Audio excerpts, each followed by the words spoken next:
हरे कृष्णा, राधे राधे। आज इस वीडियो में नवरात्रि पूजा कैसे करें, क्या क्या करें और क्या ना करें, इन सब विषयों पे चर्चा करेंगे। मैं आपको संपूर्ण पूजा विधि किस तरह से करी जाती है वो करके दिखा रही हूँ। नवरात्रि पूजा के 5 प्रमुख घटक हैं। पहला, जौ या खेतरी बीजना। दूसरा, कलश स्थापना। तीसरा, अखंड ज्योत। चौथा, पूजा विधि, कलशी से किस तरह से हम घर में हवन करते हैं। और 5वां, नवरात्रि पूजा के अंतिम दिवस, पूर्ति या पूजा समापन। इस वीडियो को मैंने 5 भागों में बांटा है। हर घटक का क्या महत्व है, क्या सावधानियां हैं, उन सब बातों के विषय में हम डिटेल में चर्चा करेंगे। सबसे पहले शुरू करते हैं जौ या खेतरी बीजने से। घर में ज्वारे यानी जौ बोए जाते हैं, जिसे खेतरी बीना या बीजना कहते हैं। हिंदू धर्म में पुराणों के अनुसार नवरात्र के 9 दिन माता को प्रसन्न करने का विशेष समय माना जाता है। नवरात्रि में देवी की उपासना से जुड़ी अनेक मान्यताएं हैं। उन्हीं में से एक है नवरात्रि पर घर में ज्वारे या जौ लगाना। नवरात्रि पे जौ लगाने की परंपरा आदिकाल से चली आ रही है। मुख्य 2 नवरात्र, चैत नवरात्र और शरद नवरात्र, दोनों में खेतरी बीजने का विधान है। ये दोनों समय मौसम के बदलने का समय है और नई फसल के आने का होता है। घर में धान लगाना समृद्धि का प्रतीक है। फिर उसे माता रानी को अर्पित कर हम संपूर्ण समर्पण का भाव दिखाते हैं, जिससे प्रसन्न होकर माता रानी अपनी कृपा हम पर बनाती है। माँ लक्ष्मी अपनी कृपा बरसाती है। खेतरी बीजने का चलन ज्यादातर परिवारों में अलग अलग होता है। कहीं खेतरी दोनों मुख्य नवरात्रों में बीजी जाती है, कहीं खेतरी बिल्कुल नहीं बीजते, कहीं सिर्फ शरद नवरात्रों में बीजते हैं, जिसकी पूजा दशहरे वाले दिन होती है, जिसे विजयदशमी दिवस कहा जाता है। सर्वप्रथम श्री रामचंद्र जी ने इस शरदीय नवरात्र पूजा का प्रारंभ समुद्र तट पर किया था। उसके बाद 10वें दिन लंका विजय के लिए प्रस्थान किया और विजय प्राप्त की। तब से असत्य और अधर्म पर सत्य और धर्म की जीत का पर्व दशहरा मनाया जाता है। कई परिवारों में दशहरे पे बहनें अपने भाइयों को विजय तिलक करती हैं और ये जो खेतरी बीजी जाती है वो उनके कानों पे लगाई जाती है। दशहरे की पूजा कर कर भी ये जो जौ होते हैं, ज्वार होते हैं, इनको कानों के पीछे लगाया जाता है। आमतौर पर मिट्टी के बर्तन में जौ के विकास पर निगरानी रखी जाती है। जौ के बीज को शाकंभरी देवी माता के सम्मान में लगाया जाता है।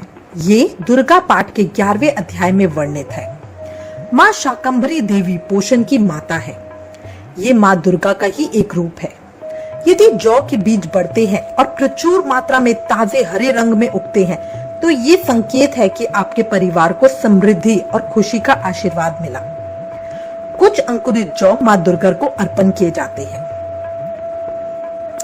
दरअसल नवरात्र में ज्वारे इसलिए लगाते हैं क्योंकि मान्यता है कि जब सृष्टि की शुरुआत हुई तो पहली फसल जौ की थी, इसलिए इसे पूर्ण फसल कहा जाता है। यह हवन में देवी देवताओं को चढ़ाई जाती है। बसंत ऋतु की पहली फसल भी जौ की होती है, जिसे हम माता को अर्पण करते हैं। जौ बोने के 3रे दिन अंकुर निकल आते हैं, जो अगले 6 दिनों में बड़ी तेजी से बढ़ते हैं। इनकी हरियाली परिवार में धन धान्य सुख समृद्धि की प्रतीक है। अब मैं आपको जौ बोने की विधि बताती हूँ। हम खेतरी बीजने की तैयारी कर रहे हैं। इसके लिए हम सबसे पहले जौ ले लेंगे। ये जौ आपको मार्केट में बहुत इजीली मिल जाते हैं। किसी आटा चक्की से वहां से आप लेके आ सकते हैं। इनकी क्वांटिटी डिपेंड करती है कि आपको कितने ज्वारे लगाने हैं। वैसे 50 ग्राम के करीब बहुत रहती है। अब इन जौ को सबसे पहले हम एक छन्नी में छानेंगे। छन्नी में छानने का फायदा क्या होता है कि अगर इसके अंदर कोई भी मिट्टी होगी, कोई भी किसी तरह की गंदगी होगी, कोई तिल्ली होगी, कोई किसी भी तरह की इम्प्योरिटी होगी, वो छानने से निकल जाएगी। पूजा के अंदर शुद्धिकरण का हम विशेष ध्यान रखेंगे। हर जगह पे सफाई और शुद्धि होना बहुत जरूरी है। जौ पूरी तरह से साफ होने चाहिए।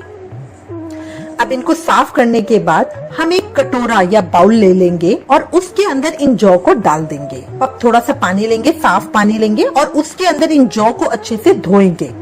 देखिए अच्छे से हम इसको हाथ से थोड़ा सा साफ भी कर रहे हैं और आप देखेंगे कि जो ऊपर तिल्लियां हैं, कुछ गंदगी है या जो फोके जो हैं वो ऊपर आ जाएंगे।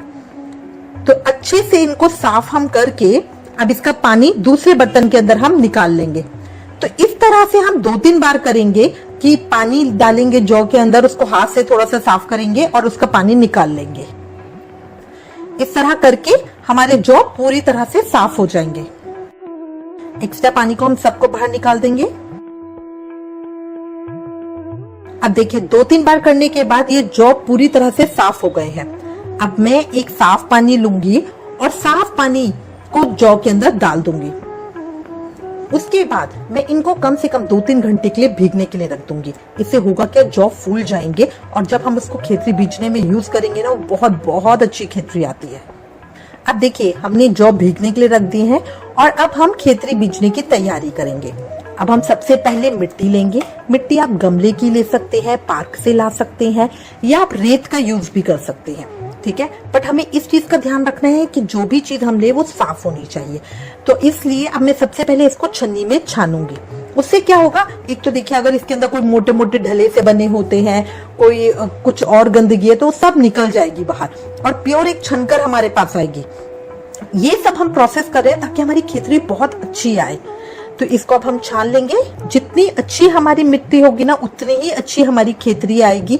और जितनी अच्छी खेतरी होगी ना, वो प्रतीक होगा कि हमारे घर में सुख शांति और समृद्धि आएगी। जो खेतरी का रंग होता है वो हमारे घर की समृद्धि को बताता है, हमारे आने वाले भविष्य के संकेत देता है। ये देखिए छन्ने के बाद नीचे बहुत बढ़िया मिट्टी आ रही है और ऊपर कंकड़ वगैरह सब ऊपर रह जाएंगे। अब देखिए ये मैंने मिट्टी पूरी तरह से छान ली है। ये मैंने बर्तन लिया है जिसमें मैं अपनी खेतरी बीजूंगी, और ये हमने जो भिगोए थे जौ, उनको मैंने छन्नी में छान लिया है। पानी उसका जो था वो एक्स्ट्रा निकाल लिया है। अब जो हमने मिट्टी का पात्र लिया है, इसके अंदर हम ये डालेंगे मिट्टी। इसको बहुत ऊपर तक नहीं भरना है, आधे से कम रखेंगे, सिर्फ एक लेयरिंग देनी है, आधे से कम रखेंगे इसको। मिट्टी की एक परत बिछाने के बाद अब इसके अंदर जौ डालेंगे। अच्छे से जौ को चारों तरफ अच्छे से डाल देंगे। पूरा बहुत भरना नहीं है, बस जौ को अच्छे से चारों तरफ पूरा छिड़क के बुरक देंगे पूरी तरह, बस डालेंगे चारों तरफ। अब जौ डालने के बाद इसके ऊपर हम मिट्टी की एक लेयर और देंगे।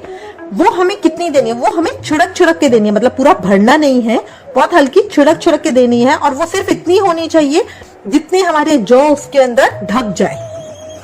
बहुत हल्के हाथ से हम धीरे धीरे उसके अंदर ऊपर मिट्टी डालेंगे और वो सिर्फ इतनी डाली है जितने जौ ढक जाए, बहुत हाथ भर भर के उसको भरना नहीं है। अब हमारे अगर आप लास्ट में देखेंगे तो ये पूरा आधा भरेगा बाउल। पहले हमने मिट्टी डाली, उसके ऊपर जौ डाले और हल्की सी उसके ऊपर परत मिट्टी की दोबारा डाली। अब इसके बाद हम पानी लेंगे, साफ जल, और उससे छींटे देंगे। जैसे हम गमले में पानी डालते हैं उस तरह से नहीं डालेंगे, इसको सिर्फ हाथ से हमें छींटे लगाना है ताकि वो सूख जाए। अब ये देखिए हमारी खेतरी तैयारी हो गई है। अब हम इसके बाद हम इसका पूजन करेंगे। पूजन करने के लिए हमें क्या चाहिए, कलावा, रोली और चावल। सबसे पहले हम कलावे को इसके चारों तरफ बांधेंगे, क्योंकि ये रक्षा सूत्र होता है, तो ये हमारी खेतरी की रक्षा भी करेगा। कलावा बांधने के बाद अब हम रोली लेंगे। रोली से इसके चारों तरफ, पहले ऊपर टॉप पे हम इसको चारों तरफ घेरे पे रोली लगाएंगे। अब जो फ्रंट साइड है उसको हम टीका लगाएंगे रोली से उसके ऊपर। इसकी छोटी जगह है, वरना आप एक सतिया भी बना सकते हैं। और थोड़े से चावल लगाएंगे। ये हमारी खेतरी का पूजन होता है। अब हमें ध्यान रखना है कि इसको हमें रखना कहाँ पे है। देखिए कोई एक ऐसी जगह हम लेंगे जहाँ पे सफाई का बहुत ज्यादा ध्यान हो, पैर ना आते हो, जूते चप्पले उस जगह पे बिल्कुल ना आए। तो ये प्रेफरेबली हम बिल्कुल मंदिर के पास में ही रखते हैं। कई लोग इसको अपनी बालकनी में या ऐसी जगह पे भी रख लेते हैं, बट वहां नहीं रखनी चाहिए, क्योंकि वहां पे देखिए बालकनी में आप कपड़े सुखा रहे हैं, कपड़ों का पानी आ रहा है, या पंछियों से इसकी रक्षा करनी होती है, या चूहे वगैरह घर में ना हो, उन चीजों का हमें ध्यान रखना होता है। तो आप कोई एक मंदिर के पास ही कोई साइड की जगह आप खुद सोचेंगे और उसके बाद इसको वहां पे विराजित करेंगे। अब जो भी जगह आप ले रहे हैं उसको हम भूमि पूजन करेंगे, या भूमि का पूर्णा बोलते हैं, ठीक है। तो इसको हम आटे से कर रहे हैं। इधर यहाँ पर कई लोग गोबर से भी करते हैं, कई मिट्टी से भी लीपते हैं, तो वो आप किसी भी चीज से मिट्टी इसको जमीन को लीप सकते हैं। अब इसके बाद देखिए आटे से पहले हम एक पूरा बॉक्स के शेप में डबल लाइंस के अंदर इसको बनाएंगे। अब जब हमारा बॉक्स कंप्लीट हो जाता है तो उसके बाद हम कॉर्नर पे 3-3 लाइंस बनाते हैं। और बीच में हमारा एक बहुत बड़ा सा सतिया बनता है। सतिया हमेशा शुभ का प्रतीक होता है। आपको पहले भी बताया है, जब सतिया हम बनाएंगे तो उसके दोनों तरफ हम लाइन जरूर डालेंगे। खाली सतिया बनाकर खाली नहीं छोड़ना चाहिए, उसके दोनों साइड्स में लाइन जरूर बनानी चाहिए। अब उसके बाद इसमें थोड़े से चावल डालेंगे और एक सिक्का डालेंगे और फिर जो हमारे खेतरी का पात्र है उसको इसके ऊपर विराजित करेंगे। ये बिल्कुल मंदिर के साथ है। यहाँ पे हमें डेली ध्यान रखना होता है। शुरू के 3 दिनों में हम इस पे जल के छींटे देंगे और जब भी हम जोत करते हैं, मतलब पूजा करते हैं, सुबह के टाइम पे करसी की पूजा करते हैं, कोई छोटा हवन करते हैं, तो उसकी जोत हमें इन ज्वार को देनी होती है। तो माता रानी की कृपा से हमारे ज्वार बहुत अच्छे उगते हैं। तो अब इस तरह से हमने अपने ज्वार बो लिए हैं और अब इन्हें हमें बस इनकी केयर करनी है। मैंने आपको बता दिया है, चूहों से, पंछियों से इनका ध्यान रखना है। अगर आपको लगता है कि जाली से भी इसको कवर कर सकते हैं, अगर आपके घर में कोई चूहे वगैरह हो तो जो जाली आती है उसको ऐसे गोल इसके चारों तरफ, उससे भी आप इसको कवर कर सकते हैं। बट ऐसा नहीं कि आपने इसके ऊपर कोई भगोना रख दिया या कोई बड़ी चीज रख दी तो इसके अंदर हवा पास ना हो, वैसा नहीं करना है, ठीक है। और शुरू के सिर्फ 3 दिन तक पानी के छींटे देने हैं, उसके बाद ये ज्वार अपने आप उगने लगते हैं। अगले 6 दिनों में ये बहुत तेजी से बढ़ते हैं। जौ बोने के पीछे एक विश्वास है कि इससे पता चलेगा कि आने वाला साल कैसे होगा। दौरान बोई जौ तेजी से बढ़ती है, बट कई जगह कुछ मुरझा भी जाती है, कई बार इसमें फुई भी आ जाती है। हरे भरे बड़े ज्वार सुख, समृद्धि व साधना की सफलता का प्रतीक माने जाते हैं। तो अब हम देखते हैं, मैं आपको कुछ चीजें बता रही हूँ जिससे हमें पता चलेगा कि हमारा आने वाला साल कैसा होगा। नवरात्रि के प्रथम दिन खेतरी बोई जाती है, जो 3 दिन के अंदर अंकुर निकल आते हैं। लेकिन खेतरी देर से निकले तो इसका अर्थ होता है कि देवी संकेत दे रही है कि आने वाले वर्ष में हमें ज्यादा मेहनत करनी है और जितनी हम मेहनत करेंगे बट उसका फल हमें देर से मिलेगा। अगर इसी के उल्टा जौ तेजी से बढ़े तो समझ लीजिए घर में सुख समृद्धि भी बहुत तेजी से बढ़ने वाली है। यदि जौ मुरझाए या बहुत कम क्वांटिटी में आपने जौ के दाने ज्यादा डाले थे और उसके जो ऊपर जो आई है वो कम आई है, उसके बाल कम आए हैं, तो समझ लीजिए कि भविष्य में कुछ अशुभ घटना का संकेत है।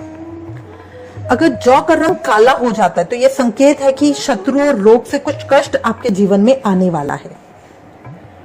अगर खेतरी का रंग नीचे से पीला और ऊपर से हरा हो तो इसका मतलब होता है कि 6 महीने वो थोड़े ठीक नहीं है, बट बाद में सब कुशल मंगल हो जाएगा। अगर खेतरी का रंग नीचे से हरा और ऊपर से पीला है तो ये होता है कि वर्ष की शुरुआत अच्छी होगी, लेकिन बाद में उलझन और परेशानियां आ सकती हैं। खेतरी का श्वेत या हरे रंग में उगना बहुत शुभ संकेत होता है।